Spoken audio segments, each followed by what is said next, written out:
Buenos días y muchas gracias por acompañarnos en este encuentro virtual. Hoy quisiera invitarles a reflexionar sobre una realidad que, aunque a menudo evitada o silenciada, nos interpela profundamente como profesionales de la salud, como sociedad y sobre todo como seres humanos. Se trata del proceso de morir. Hablar de cuidados paliativos es hablar de dignidad, de alivio del sufrimiento y de acompañamiento respetuoso en uno de los momentos más delicados de la existencia, ¿no? Al final es hablar del final de la vida.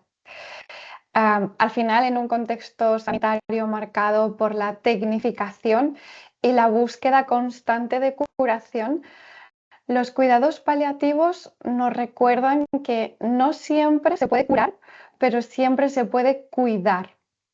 Y hoy estamos aquí con Antonio Ramos para abordar en qué consiste esto de los cuidados paliativos, porque existen concepciones a veces simplistas o erróneas que no hacen justicia a la complejidad, humanidad y rigor que implica el proceso paliativo. Y antes de dar paso, comentar que Antonio Ramos es doctor en Ciencias de la Enfermería y profesor en el máster universitario en Cuidados Paliativos en la Universidad Comillas. Así que nada, Antonio, desde Asotrame queremos darte las gracias por tu colaboración. Es un placer poder contar con tu ponencia, así que sin robarte más tiempo, cuando quieras comenzamos. Muy bien, muchas gracias, Ivana. Un placer para mí también. Pues si les parece, voy a compartir una presentación para que de una forma un poco más visual podamos pues hablar de esto, de los cuidados paliativos de una manera sencilla y que todos comencemos a entender en qué consiste esto de cuidar en el final de la vida.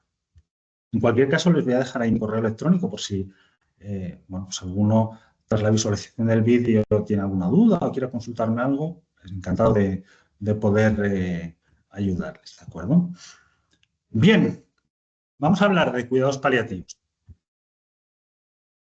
Lo primero que tenemos que intentar es desmitificar un poco pues el rum rum que hay en la sociedad en cuanto a lo que son los cuidados paliativos, ¿no? Si nos ponemos a pensar, cuando hablamos de la sociedad en general, ¿no?, ¿a qué asociamos el término de cuidados paliativos? Habitualmente lo asociamos a, evidentemente, a la muerte, pero también al sufrimiento, a la tristeza, a espacios hospitalarios lúgubres, ¿no? Es todo como un poco siniestro. Y lo primero que tenemos que hacer es evidenciar que nada más lejos de la realidad, ¿no? Que los cuidados paliativos no tienen que ver realmente con la muerte, sino todo lo contrario. Los cuidados paliativos tienen que ver con la vida.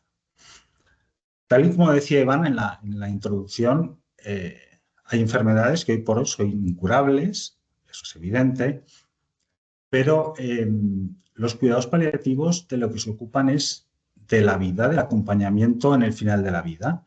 Se centran en la vida de la persona y se centran, como veremos más adelante, en la familia y la red social de esa persona, ¿no?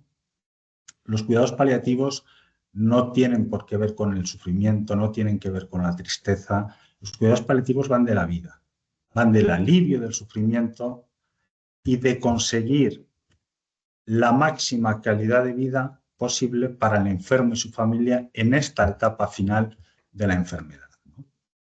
De eso tratan los cuidados paliativos. Los cuidados paliativos versan sobre la vida, se centran en la vida, el tiempo que sea necesario, van a intentar conseguir esa máxima calidad de vida tanto para el paciente como para la familia.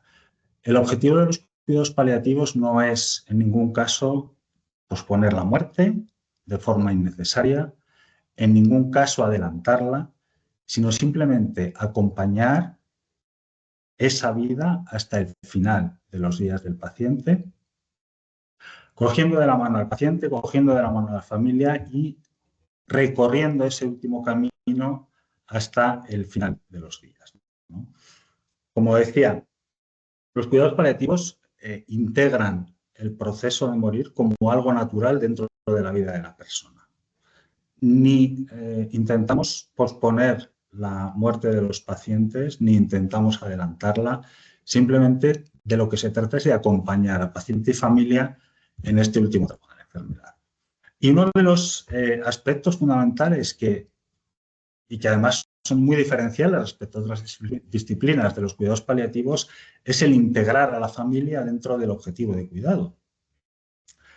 La familia es fundamental, la familia es el primer dador de cuidados y la familia en cuidados paliativos debe estar integrada, casi como si fuera parte del equipo terapéutico, ¿no? Por un lado, para poder prestar los cuidados al paciente de una forma adecuada, pero también para poder recibirlos por parte del equipo terapéutico, puesto que cuando hablamos de una enfermedad amenazante para la vida, estamos hablando de una perturbación en el seno familiar. La familia también tendrá sus necesidades en el entorno del cuidado paliativo. ¿Para quién están dirigidos estos cuidados paliativos?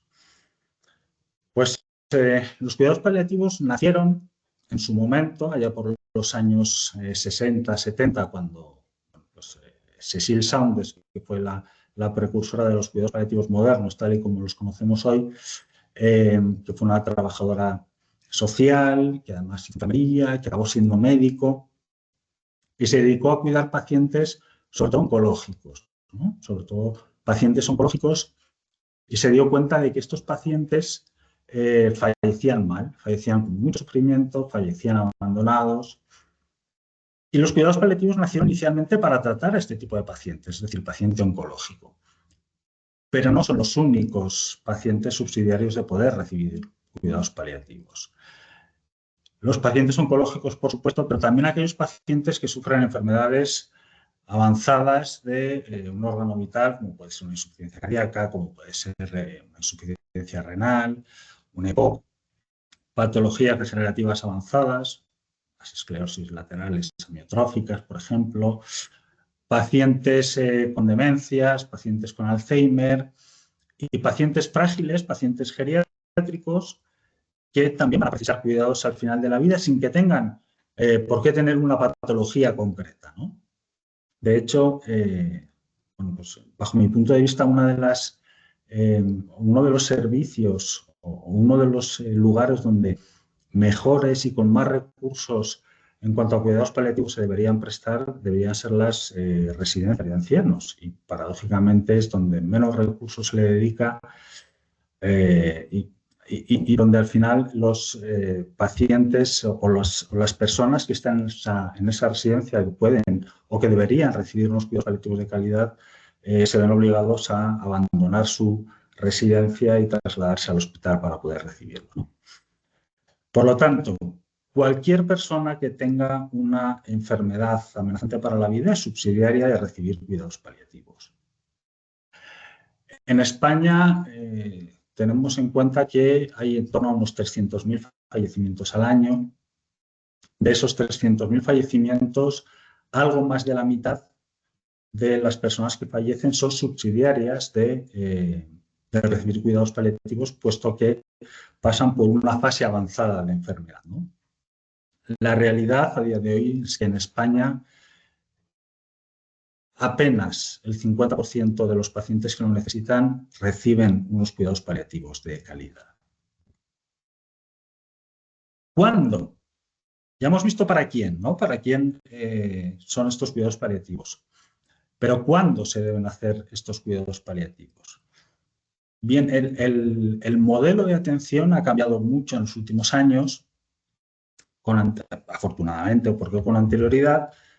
Digamos que el tratamiento activo con intención curativa, con intención de prolongar la vida, se agotaba o se prolongaba hasta prácticamente el final de la vida de los pacientes y cuando, bueno, pues digamos que los pacientes estaban cerca del fallecimiento era cuando comenzaban a recibir estos cuidados paliativos. Evidentemente, ese no es el modelo ideal, sino que el modelo ideal es el que tenemos en la pantalla, es decir, que los cuidados paliativos se deben prestar prácticamente desde el diagnóstico de una enfermedad amenazante para la vida en conjunción con los tratamientos activos con intención curativa, con intención de prolongar la supervivencia, ¿no? A medida que el tratamiento de la enfermedad con intención curativa va perdiendo eficacia, va perdiendo peso, lo debe ir ganando el tratamiento paliativo, que se centra más en la mejora de la calidad de vida, el control sintomático, el alivio del dolor, del sufrimiento, etcétera, etcétera, ¿no? Y como decíamos al principio, los cuidados paliativos también tienen como objeto de cuidado a la familia. Por lo tanto, la atención paliativa no finaliza con el fallecimiento del paciente, sino que además se alarga al soporte en el duelo de la familia en el caso de que sea necesario, ¿no? Los cuidados paliativos se van a sustentar sobre todo en 3 herramientas básicas. En el control y alivio de síntomas, en el apoyo emocional, tanto a paciente como a familia, y en la comunicación, una comunicación honesta tanto con paciente como familia. Y todo esto sustentado o bajo un paraguas que es el trabajo en equipo. Un equipo terapéutico de cuidados paliativos lo que va a procurar es un cuidado integral de la persona. Eso quiere decir que nos tenemos que centrar en todas las esferas de la persona, no solo en el aspecto físico, sino también en el aspecto emocional, en el aspecto social, en el aspecto económico, porque tal y como definió Cecil Saunders, que hablábamos de ella al principio y en su momento, el síntoma, ella lo llamaba el dolor total, el síntoma no está compuesto única y exclusivamente por una esfera física. El síntoma, como puede ser el dolor, tiene evidentemente un aspecto físico, pero también tiene un aspecto emocional. También tiene un aspecto de significado. También tiene un aspecto social. Y si no somos capaces de tratar ese síntoma en su conjunto, abordando todas estas esferas, vamos a fracasar en ese control sintomático, ¿no? El apoyo emocional, como digo, también debe ser dirigido tanto a paciente como a familia, puesto que la familia en el ámbito de los cuidados paliativos va a tener también muchas necesidades, además unas necesidades que van a ir cambiando y que a medida que se acerque el final de la vida del familiar o del paciente, van a ir en aumento también, ¿no? Digamos que las necesidades del paciente, a medida que van disminuyendo porque se va acercando el final, van aumentando las del familiar de forma exponencial, ¿no? Y una comunicación honesta, tanto con el paciente como con la familia, fluida, continua. La comunicación en el final de la vida es un aspecto súper importante y además que no puede convertirse en un acto puntual, ¿no? Sino que debe ser algo lineal, algo continuo, que debe ir alimentándose a lo largo de todo el proceso. ¿Cómo funcionan o cómo podemos acceder a los cuidados paliativos? Bien, como sabemos, las competencias en materia de sanidad están transferidas a las comunidades autónomas, con lo cual el funcionamiento o el acceso a los cuidados paliativos puede diferenciar de una comunidad a otra. Pero en general podemos hablar que la vía de acceso a los cuidados paliativos o la principal vía de acceso a los cuidados paliativos es a través de atención primaria, ¿no? Nuestro médico del centro de salud generalmente es el que debe activar, ¿no?, esta historia clínica de cuidados paliativos para que el paciente y la familia puedan tener acceso a estos cuidados. Evidentemente, en función de las necesidades del paciente, podemos acceder a una serie de estructuras o a una serie de servicios o a otros, ¿no? Podemos hablar de una atención básica en cuidados paliativos, que es la que se debe prestar en cualquier servicio de salud.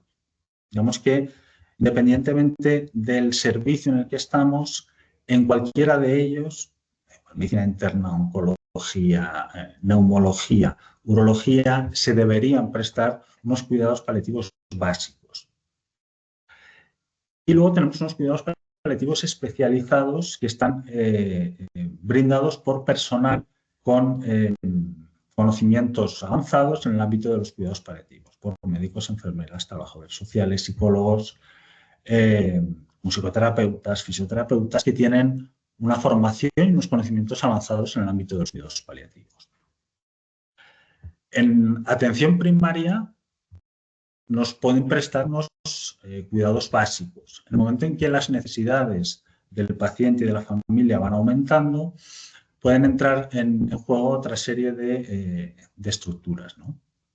Por un lado tenemos los equipos de atención paliativa domiciliaria, o los equipos de soporte domiciliario en el ámbito de los cuidados paliativos, que generalmente dependen de primaria y que colaboran junto con el personal de atención primaria en la atención del paciente y de la familia en domicilio. Tenemos en aquellos hospitales donde no existen unidades específicas de cuidados paliativos, tenemos los equipos de soporte hospitalario. Generalmente están ubicados físicamente en la urgencia, pues puesto que suele ser la vía principal de acceso de este tipo de pacientes al hospital, y que van a prestar soporte a aquellos compañeros, a aquellos profesionales que han de tratar o han de cuidar a pacientes paliativos sin tener esos conocimientos avanzados que comentábamos antes, ¿no? Además, su función también será la de poder conseguir la mejor ubicación para ese paciente en función de las necesidades que tiene.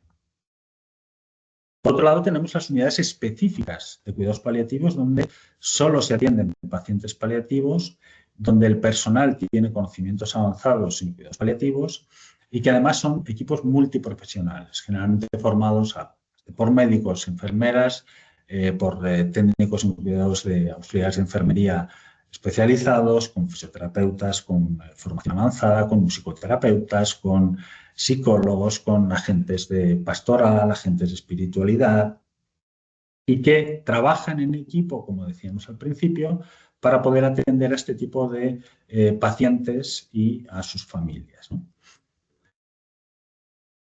Dentro de estas unidades específicas de cuidados paliativos, en función de las necesidades de los pacientes y también en función del motivo de ingreso, podríamos distinguir entre unidades de pacientes agudos y unidades de pacientes de media y larga estancia, ¿no? Generalmente las unidades de agudos son aquellas unidades que reciben a pacientes paliativos con un mal control sintomático. Lo habitual es que vengan o bien del domicilio o bien derivado de otro servicio del hospital porque han ingresado por ahí a través de la urgencia, o que vengan a lo mejor de residencias de ancianos, ¿no? Y que tengan un mal control sintomático, tengan mal control del dolor o la ansiedad o el insomnio o vómitos, náuseas, el síntoma que sea, ¿no? Por lo tanto, la finalidad o el objetivo principal en estas unidades es el de controlar estos síntomas y retornar al paciente a su medio habitual de residencia, ¿no? Por lo tanto, las estancias medias de este tipo de unidades son relativamente cortas. Pues podemos hablar de una estancia media a lo mejor de 5, 6, 7, 8 días, ¿no? Por otro lado, las unidades de cuidados paliativos de media estancia reciben pacientes que llamamos en situación de últimos días, ¿no?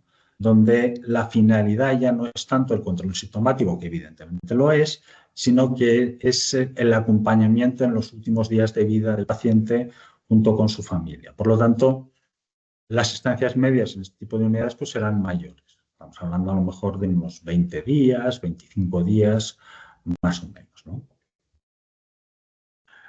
Aspectos que tenemos que tener en cuenta y que tenemos que desmitificar también, como decíamos al principio de la charla, es que un enfermo paliativo no tiene absolutamente nada que ver con un enfermo agónico.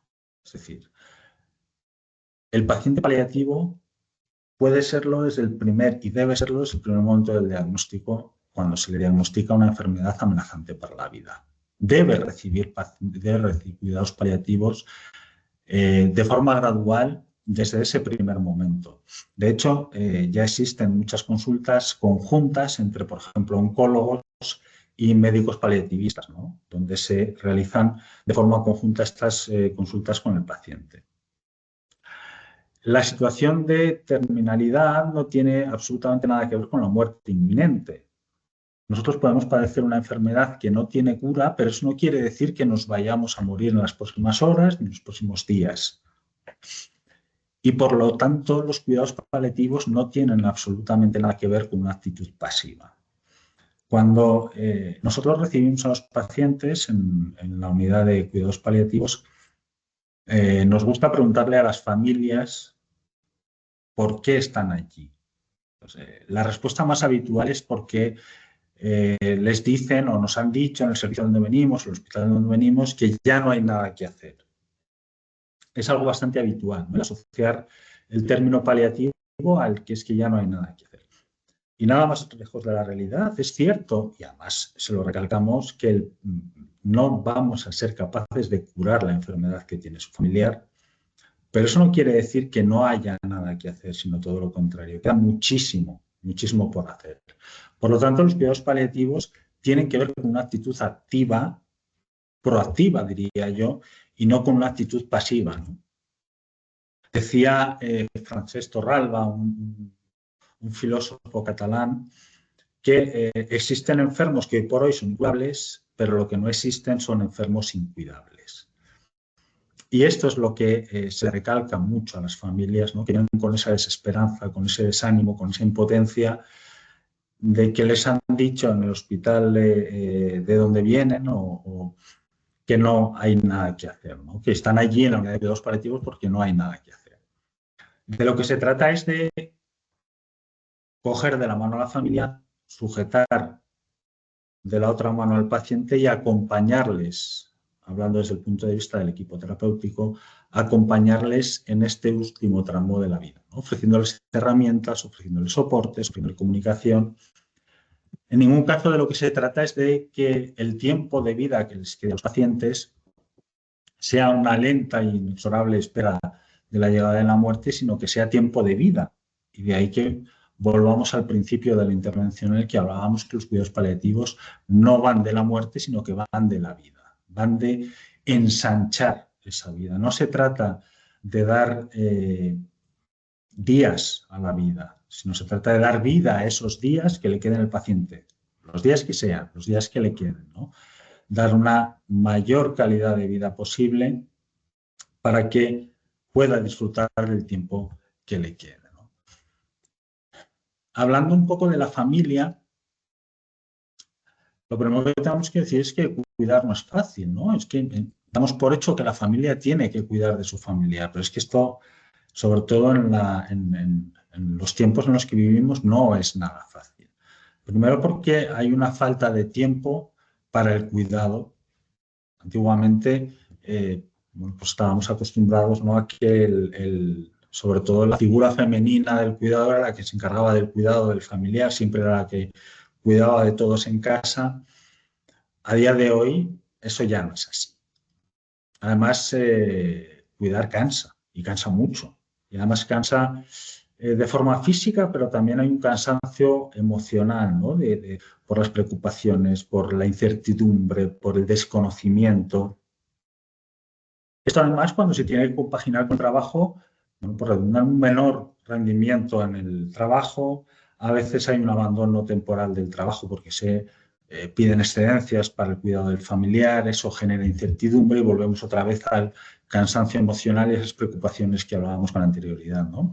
Incluso a veces se precipitan jubilaciones anticipadas o cuando uno es autónomo y tiene un negocio, debe de abandonar ese negocio.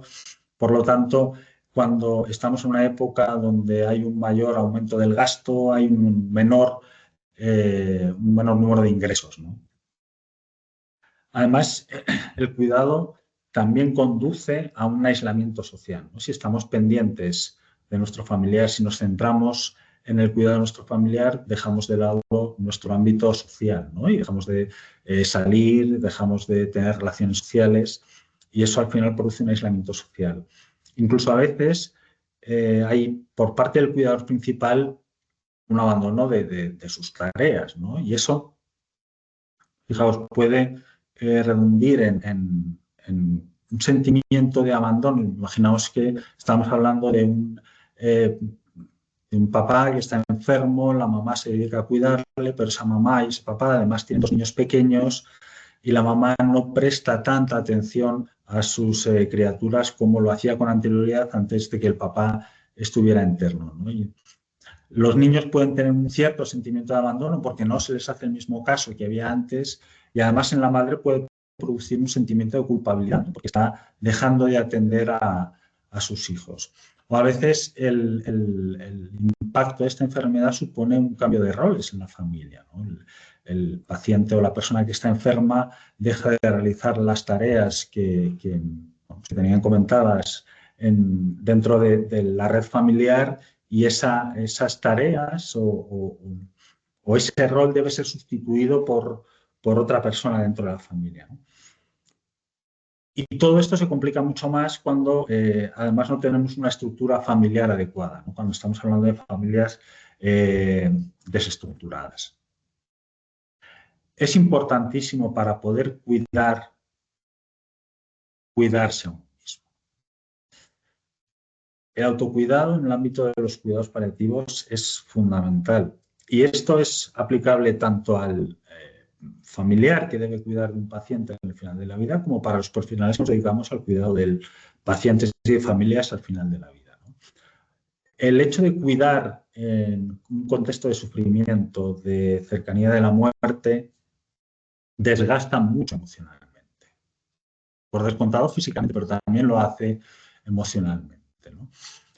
Y si bien, por ejemplo, en las unidades de cuidados paliativos es muy raro que bueno, pues se dé el síndrome de burnout, ¿no? El síndrome este de estar quemado, que tiene mucho más que ver con el ámbito laboral, ¿no? de relaciones entre compañeros y demás, puesto que las unidades de cuidados paliativos suelen ser sitios bueno, con un muy buen ambiente de trabajo, con un buen compañerismo, con un trabajo en equipo, con años de experiencia. Sí que podemos encontrarnos tanto los profesionales que se dedican a la atención a los paliativos como los familiares con algo que se denomina la fatiga por compasión, ¿no? Que es el precio que se paga por cuidar. Si yo no me cuido a mí mismo y no soy capaz de separar lo que es el cuidado de la otra persona con mis emociones, si digamos que me implico demasiado en ese cuidado, puedo acabar padeciendo lo que se llama una fatiga por compasión, ¿no? Y en ese caso seré incapaz de poder acompañar en el sufrimiento, de poder soportar en el sufrimiento a pacientes y familias. Como decíamos antes, la familia es el primer y natural agente del cuidado. Es fundamental su papel cuando hablamos de la atención paliativa de pacientes en domicilio. Realmente, en un domicilio, quien lleva prácticamente todo el peso del cuidado es la familia. Recibirán la visita de los profesionales de atención primaria, recibirán la visita de los equipos de soporte de atención paliativa domiciliaria, pero no van a estar presentes las 24 horas atendiendo a ese paciente, a esa familia, ¿no?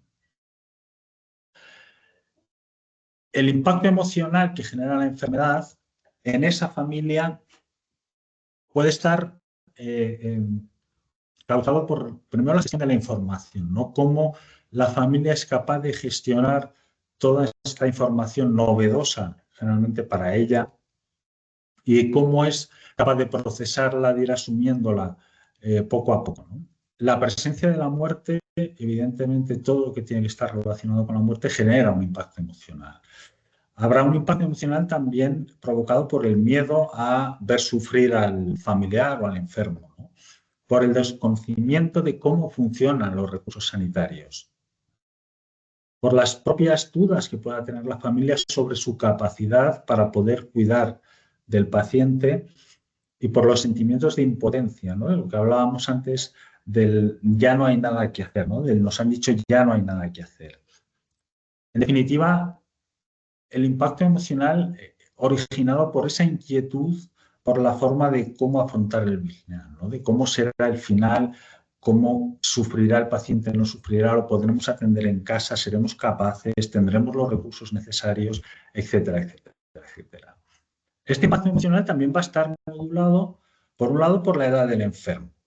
No genera el mismo impacto una enfermedad amenazante para la vida en una persona ya muy mayor, que ya tiene una biografía muy extensa, que en una persona más joven. También dependerá de la composición de la familia, lo que hablábamos antes. Si la familia está bien estructurada, si tiene una buena red de apoyo o si no la tiene, ¿no? De la calidad de las relaciones familiares, de la historia reciente de esas relaciones. En definitiva, cada familia será un mundo y en función de cómo sea esa familia y de qué capacidad tenga de asumir o de aceptar o de gestionar todo este proceso, el impacto emocional será mayor o menor. Y las familias, como decíamos antes, van a tener muchísimas necesidades y estas necesidades van a ir cambiando a lo largo de todo el proceso. Al igual que cambiarán las del paciente, ¿no? Y a medida que va avanzando la enfermedad, generalmente las necesidades de la familia aumentan mientras que las necesidades del paciente van disminuyendo. Y la familia necesita seguridad, necesita que puede contar con la ayuda del profesional cuando la vaya a necesitar, ¿no? Y por eso es muy complicado en una unidad específica de cuidados paliativos. No hay un horario concreto de información a familiares, por ejemplo, porque las dudas pueden surgir en cualquier momento, ¿no? Además, como decíamos antes, la información ha de ser continua y además debe ser reforzada. El equipo terapéutico que trata al paciente y que habla con la familia debe ir en un mismo sentido, sin contradicciones. Y la información que se le presta por la mañana debe ser reforzada por la tarde. Y la información que reciben por parte del psicólogo debe ser reforzada por la enfermera, por el médico, por el trabajador social, ¿no? Además, para evitar esta sensación de impotencia que tiene la familia, necesita sentirse útil. Necesita que se les tenga en cuenta a la hora de cuidar a su familiar, ¿no? Y de que se les enseñe a cómo cuidar a su familiar. Y necesitan además una reafirmación por parte del equipo que trata a su familiar de que lo están haciendo bien, de que su ayuda es fundamental para que el familiar tenga la mejor calidad de vida posible. Necesitará que se le informe de forma honesta, sin eliminar toda esperanza. Esto es muy complicado de hacer. De hecho, los profesionales de los cuidados paliativos refieren como uno de los aspectos más difíciles el comunicar de forma honesta sin quitar la esperanza que tengan las familias y los pacientes, ¿no? Es uno de los momentos más estresantes o de las situaciones más estresantes para el profesional de los cuidados paliativos. La comunicación, sobre todo de malas noticias, ¿no? Que se sientan escuchados, que se les permita expresar sus emociones, sus miedos, sus inquietudes, que tengan su espacio para expresar sus emociones, ¿no? Que se respete su ritmo. Cada familia tendrá un ritmo de adaptación a la enfermedad, tendrá una forma de hacerlo y tendrá sus tiempos. En ese caso debe ser el equipo el que se debe adaptar a la familia y no al revés, ¿no? Estamos acostumbrados a que las familias y los pacientes se deben adaptar a los funcionamientos de las organizaciones sanitarias. Y en este caso, en el ámbito de los cuidados paliativos, lo que procuramos es que esto sea al revés, que el equipo terapéutico se adapte al paso que lleva el paciente y al paso que lleva la familia en el proceso de enfermedad, ¿no? En definitiva, lo que necesitan es sentirse tranquilos, sentirse seguros, sentirse que tienen un refuerzo detrás, que es el equipo terapéutico, puesto que el peso de los cuidados en gran medida lo van a llevar ellos. A nosotros nos gusta cuando los pacientes ingresan, ingresa la familia, evidentemente, en la unidad, el decirles, bueno, pues que evidentemente no es lo mismo que el domicilio, pero que van a hacer exactamente lo mismo que hacían en el domicilio. Solo que con la ventaja de que si necesitan cualquier cosa, pueden salir al pasillo, que siempre habla alguien de blanco que les pueda dar seguridad y les pueda dar soporte en ese momento, pero que no dejen de hacer absolutamente nada, que estuvieran haciendo con su familiar en cuanto al cuidado y al acompañamiento que llevan haciendo, ¿no? En definitiva, cuando se acerca al final también necesitarán que se les facilite esa despedida, ¿no? Proporcionarles el espacio y el tiempo necesario y esa intimidad como si estuvieran en su casa, ¿no? Para poderse despedir de su familiar. Si abordamos, como decíamos al principio, que los cuidados paliativos hablaban de o se centraban o se apoyaban en el control sintomático, se apoyaban en el soporte emocional, se apoyaban en la comunicación, ¿no? Y como decíamos antes, la comunicación en el final de la vida es una comunicación difícil por el contexto en el que nos movemos, ¿no? Un contexto de cercanía de la muerte, de sufrimiento, etcétera, etcétera, ¿no? Y una situación que se da con bastante asiduidad es la que denominamos pacto de silencio, ¿no? En la que generalmente la familia, con la connivencia del equipo terapéutico, digamos que oculta información al paciente.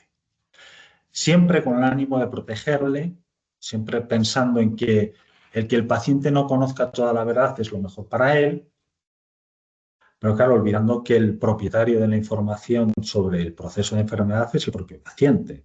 Y en esto a veces tenemos mucha culpa los profesionales, puesto que resulta más sencillo hablar con la familia que hablar con el paciente.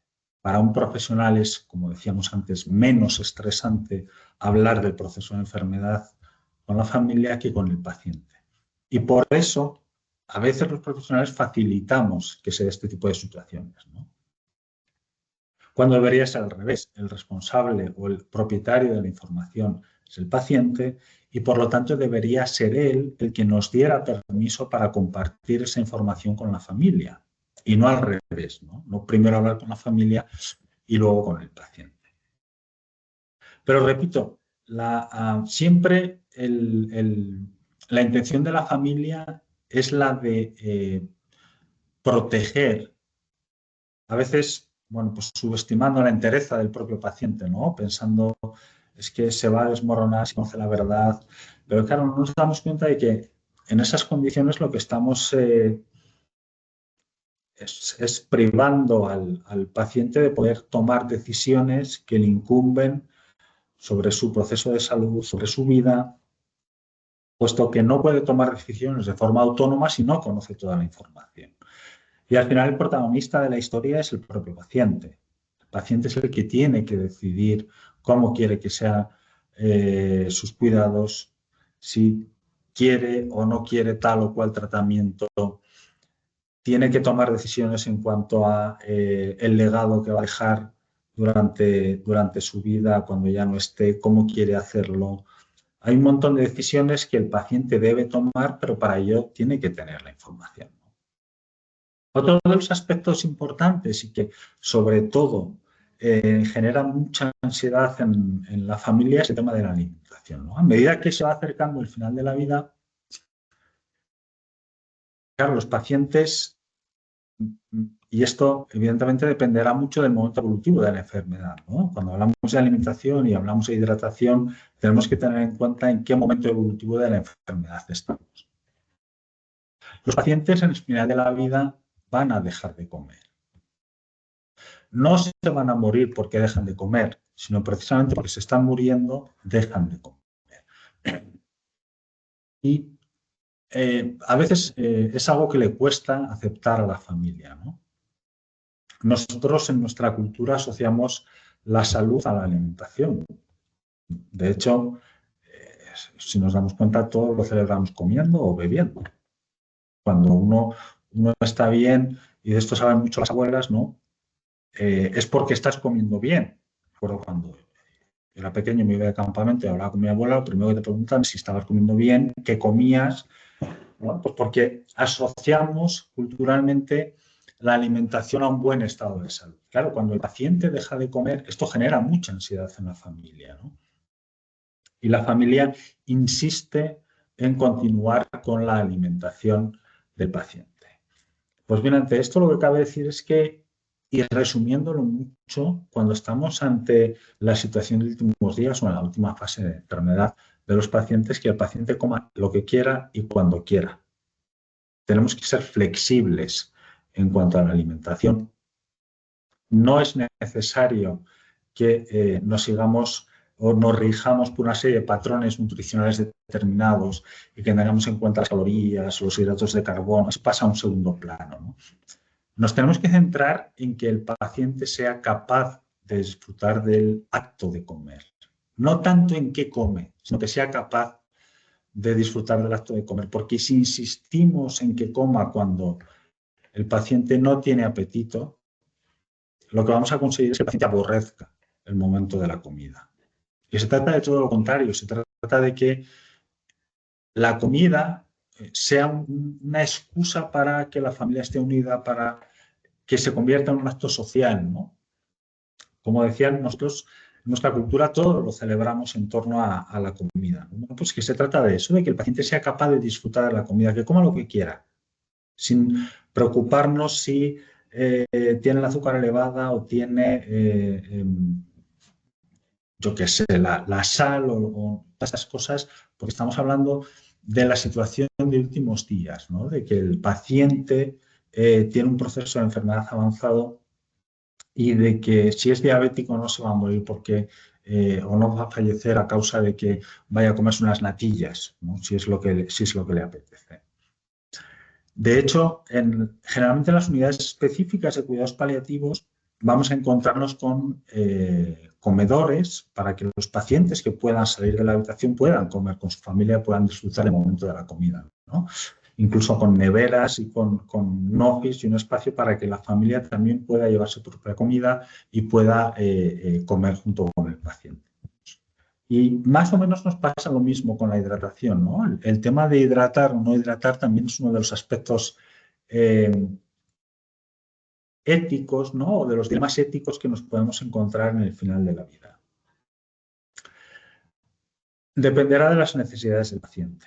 A veces podemos encontrarnos con que la hidratación puede estar indicada, pero a veces nos podemos encontrar con que la hidratación está contraindicada. Pero también es uno de los aspectos que genera mucha ansiedad en los familiares, ¿no? Es que no le van a poner ni siquiera un suero, dicen muchas veces los familiares, ¿no? Y asocian el no colocar una sueroterapia con una mala praxis o con un abandono, ¿no? del familiar, ¿no? Hay mucha controversia en cuanto a esto. No hay una evidencia suficiente que nos diga que la hidratación es beneficiosa versus no beneficiosa. Dependerá mucho del paciente. Tenemos que tener en cuenta que en el final de la vida los sistemas o los órganos de los pacientes empiezan a fallar y entre ellos empieza a fallar el riñón. Y el riñón no filtra como debería filtrar y si nosotros estamos metiendo líquidos en un paciente que no le funciona el riñón, lo único que estamos haciendo es aumentar ese volumen y provocando un cuadro clínico o empeorando el cuadro clínico que si suspendemos esa hidratación, ¿no?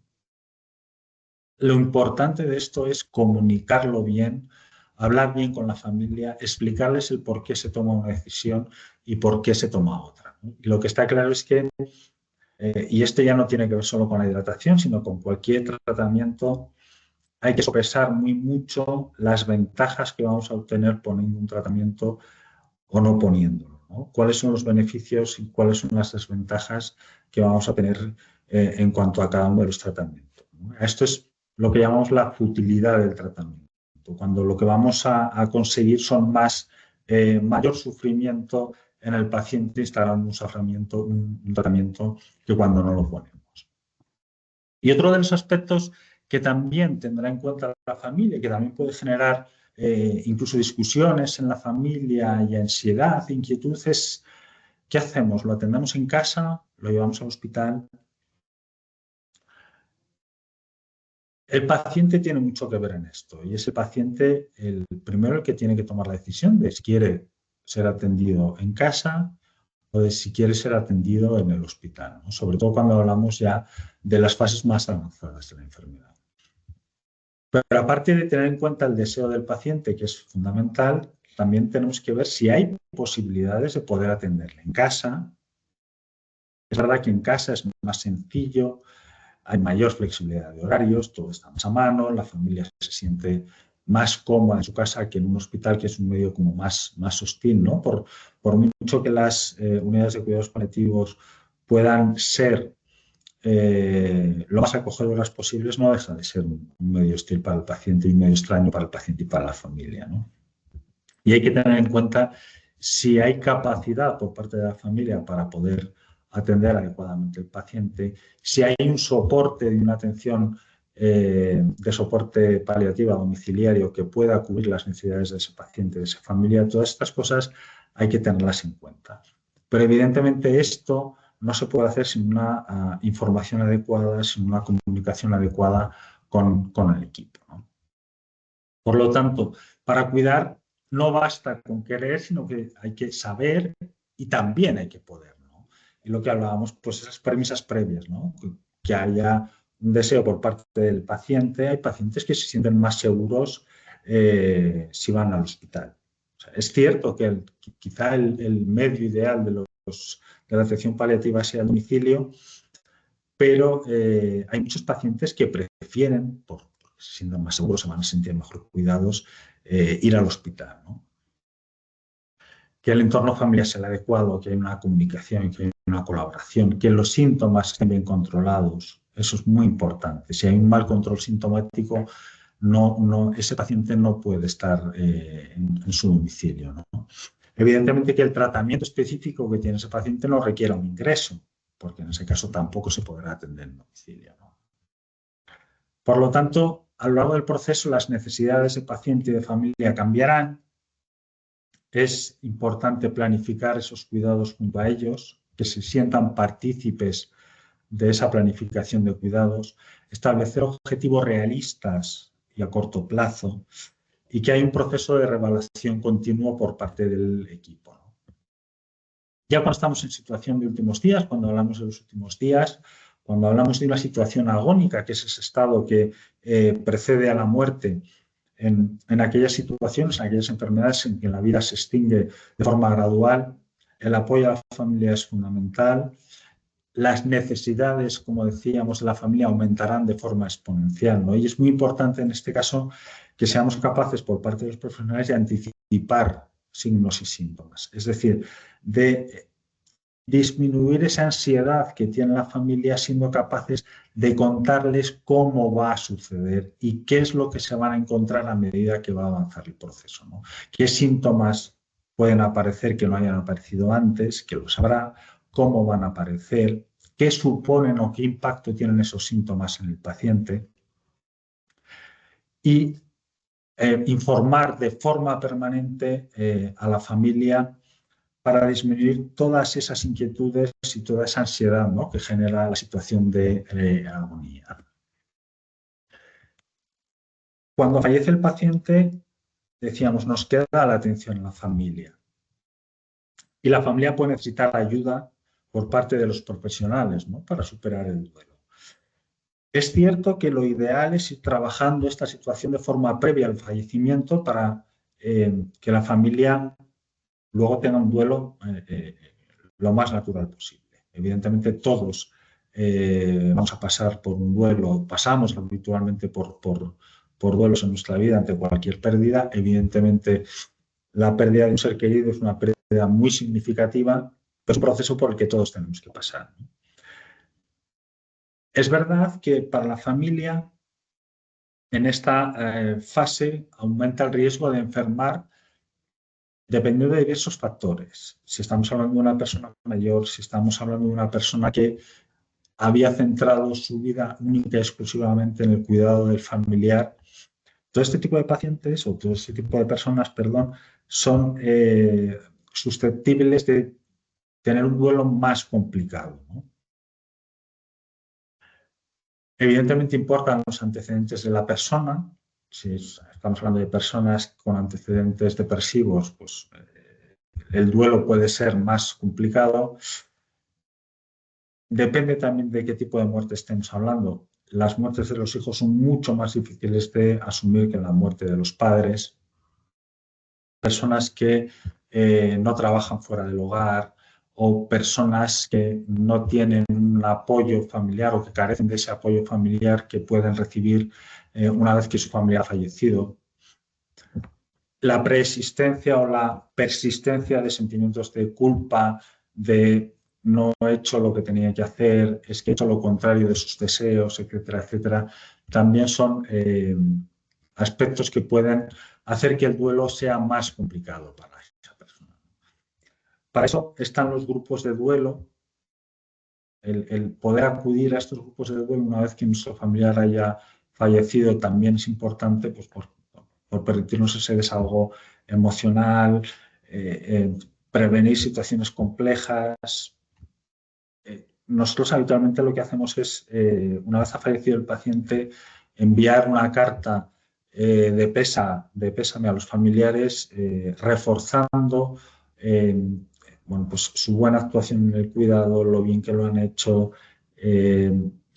agradeciendo bueno, pues la ayuda y que asegurándoles que entre todos, entre ellos y nosotros como profesionales, le hemos brindado la mejor calidad de vida a su familiar, ¿no? Y dando la oportunidad de que si es necesario que acudan a los grupos de duelo que hay en el hospital si tienen la necesidad de hacerlo. Bueno, me gustaría acabar con una frase que decía Cecil Saunders, que es aquella de que tú importas porque eres tú y tú importas hasta el último momento de tu vida, ¿no? Decía Iván al principio en la introducción que los cuidados paliativos van de dignidad y efectivamente van de dignidad, van de vida, van de mantener la dignidad del paciente hasta el final y van de procurar la mejor calidad de vida para el paciente y su familia hasta el final de los días. Muchísimas gracias y aquí estoy para cualquier consulta que quieran hacerme. Y les dejo mi correo electrónico. Pues muchísimas gracias. Ha sido un privilegio poder escucharte y profundizar. Yo creo que una visión tan humana, ética y rigurosa de lo que son los cuidados paliativos, ¿no? Al final se trata de una práctica clínica, pero también una forma de estar con la otra persona, de acompañar desde el respeto, la compasión y la dignidad. Así que nada, muchísimas gracias por tu ponencia y nos vemos en futuros encuentros. Muchas gracias a vosotros. Un placer.